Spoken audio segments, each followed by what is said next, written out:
The UFC drama started early this week as Khamzat Chimaev allegedly missed weight.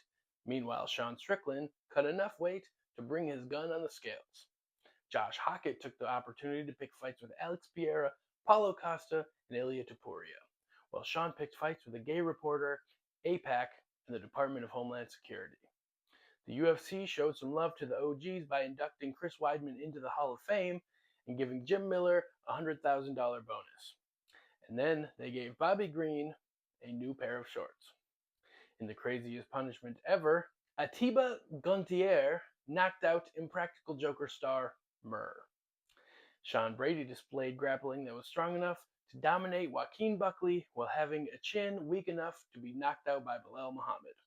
Alexander Volkov won a technical decision that earned Josh Hockett a title fight, and Joshua Van beat up Tatsuro Taira so bad his next fight will be as a ring card girl.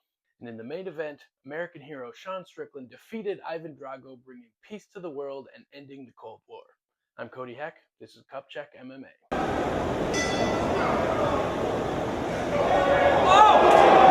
Welcome to Cupcheck MMA, where we read jokes and answer questions sent in by our audience. This is my co-host Avery Rapier and my other co-host Debbie.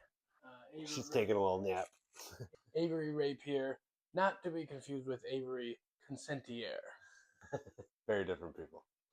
How you doing today, Avery? Did pretty good. What a crazy weekend. Incredible.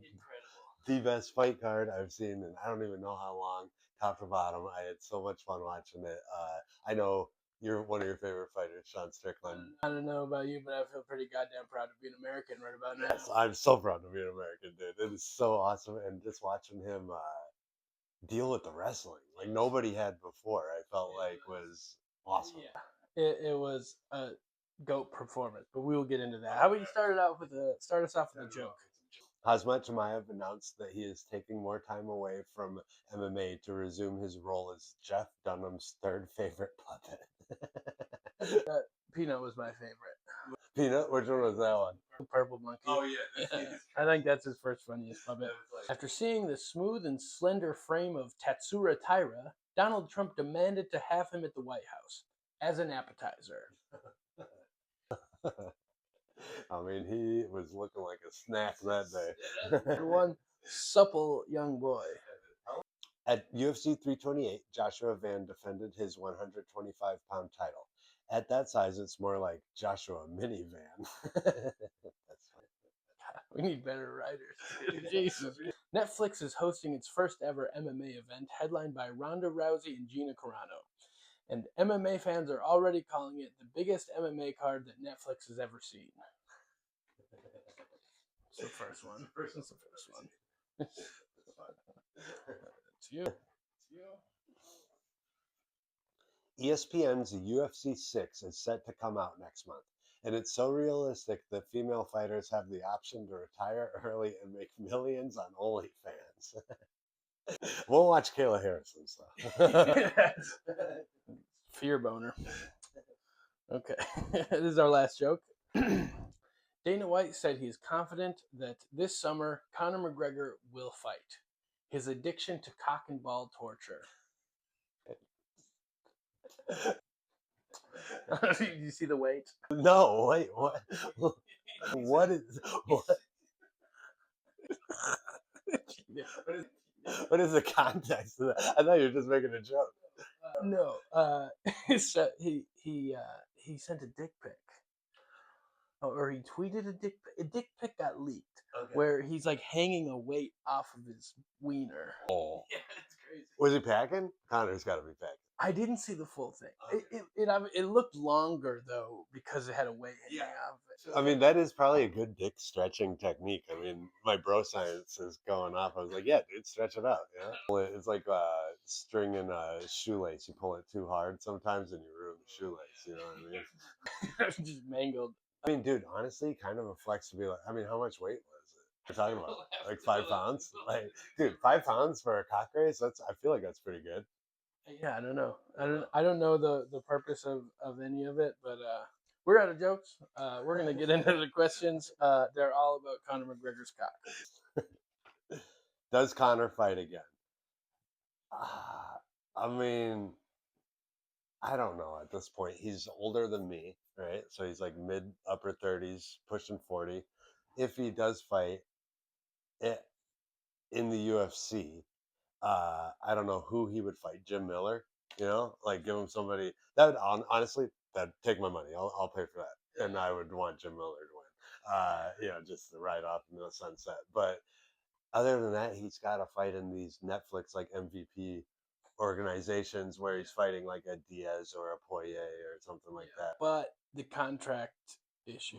The contract, So, yeah, like, he would have to be. I don't think the UFC is gonna cut him and let him fight somewhere else. No. They keep teasing us with it. I don't care. Yeah. I've been so over the Conor stuff. Like honestly, since how he lost his last fight, not like how he handled his loss, I should say, not how he lost, but like I just he's been on the biggest crash out tour, and then like coming back, like he seems like he's training and everything. You get us all excited. Found the Lord, assaulted a woman, and Weird penis stuff. weird penis stretching stuff that I am gonna look into. I'm at the point where I'd rather talk about his cock than his next fight. Right? Yeah, that's fair. That's fair. If he did something to change that, that's on him. Who gets the next title shot at 185? So Hamzat's leaving. Hamzat's leaving. Who does? I guess in the conversation would be Joe Pyfer and Nasruddin Imavov. Yeah, actually, no, I take that back. I feel like they said it was Nasruddin. I feel like Sean. That's what Sean said. But Sean just beat Imavov. I'm not eager to see that fight. Yeah. Joe Pyfer, it's like he beat Izzy on what is now a like concrete losing streak. Yeah. What I was thinking, Kamaru Usman. He's talked about wanting to go up and fight for the belt. He looked really good against Buckley. Had a close fight with Hamzat, short notice. One of the best of all time. I mean, it's worth talking about. Yeah, I mean, it'd be fun. If Pyfer made a good argument and made people want to see it, and I wouldn't be disappointed. I mean, Joe Pyfer would be a fun fight.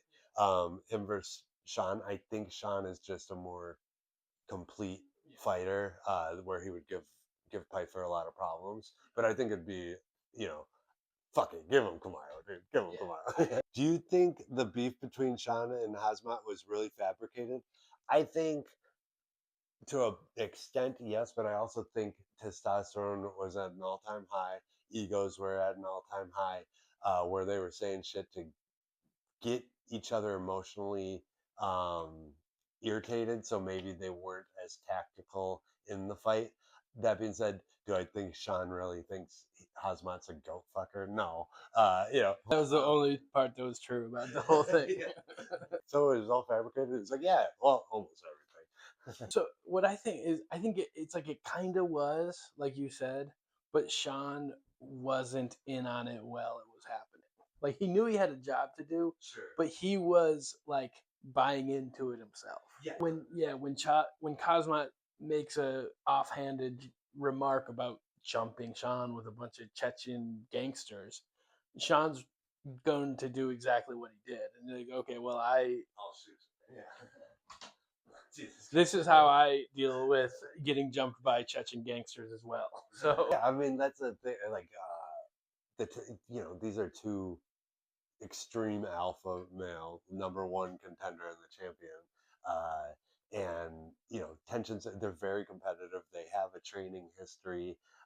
Egos all time high. Very competitive. They don't want to give each other an inch, even in psychological warfare. yes, that's exactly what I was about to say.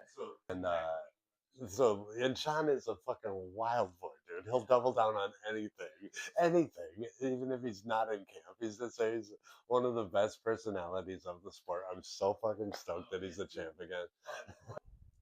Okay, I'm gonna ask our final question. Now that we've gotten to the bottom of every issue in MMA, is Sean Strickland in the GOAT conversation? No, not yet. Here's why I think you have to at least mention him. Okay. Is because you have to look at the two individual performances that he's yet to have like a long title run, but outstriking Prime Izzy and out wrestling Prime Chimaev. That alone is fucking nuts. Yeah, that is pretty nuts. I hadn't taken that into into consideration. That is incredible, actually. Now, like it just shows like the totality of his skills as a martial artist. He technically had less control time but I consider that out wrestling Chimaev. He made it so he didn't want to keep wrestling. Right. I think Sean is definitely one of the best of our generation. I think for best of all time status, it's gonna. You need a title run. You need a title run. You know, a couple defenses. And that being said, I mean, Sean's confidence has got to be on top of the fucking world right now. And they always say you get better when you win that belt. And even though he has already won that belt, I think how he won this last one, dude, I don't see anybody beating him at 185. I think a lot of people are going to start to train like Sean Strickland. Yes. Okay, guys, we're going to do roll call. Black guy? Here. Brown guy? Here. Fat guy? Here? I said fat guy, not fat Jew guy. Here's the thing, guys. You guys.